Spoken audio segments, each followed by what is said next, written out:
this session, I want to cover three what I consider great strategies, techniques for not only closing more sales, but I think giving you a skill level that'll be far above your competition.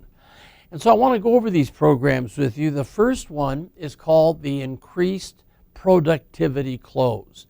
Now, let me explain that to you. Many owners of businesses primarily aren't aware of what happens when you increase the morale, the excitement of your employees. That leads to an increase in productivity, meaning it has always been proven that if the employees in a company have a better morale, if they're more excited, have a higher degree of interest in the company and the product that they're working with, that they will not only be happier, but that will then increase the productivity, the profits to the company. The next one I want to cover with you is it's called It Isn't in the Budget Close. Now, I know all of you just kind of shuddered that are out there in the business community, because this is a strategy that many owners of businesses have just kind of internalized, and they know they can use it to eliminate us in the field of sales. If you believe your buyer is qualified, which that is critical, and the words are very, very important. In fact, I jotted some things down that I'm going to just go ahead and kind of read as a script. I tried to make this real generic so that regardless of your product or service, you can take it, you can apply it. Kind of like this. He says to me, "Tom, I like your product or service, but it's not in the budget. Try this." "Bob, I totally understand your need to use and benefit from a budget. And that's the reason I contacted you in particular. I'm well aware that every well-managed business controls the flow of its money with a carefully planned budget. The budget is a necessary tool to use and give direction to the company goals." Now listen to the switch here.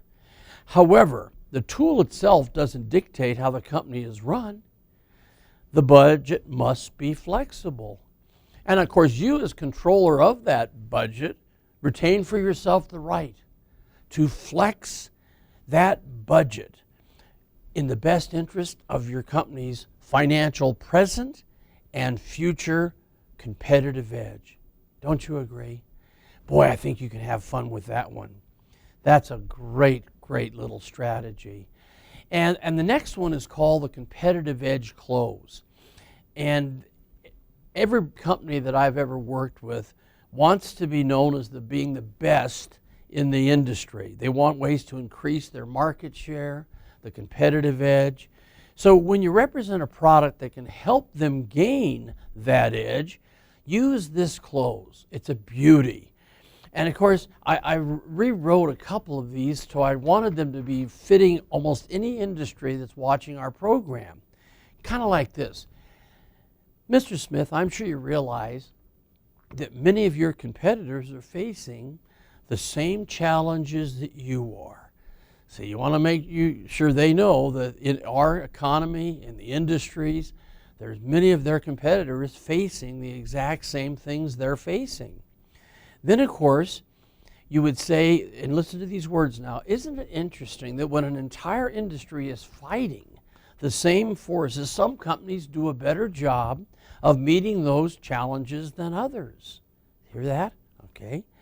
"My entire objective here today," you see, you got to let them really feel that. "My entire objective here today is to provide you and your company with something that will help you be better than all the other companies in your industry.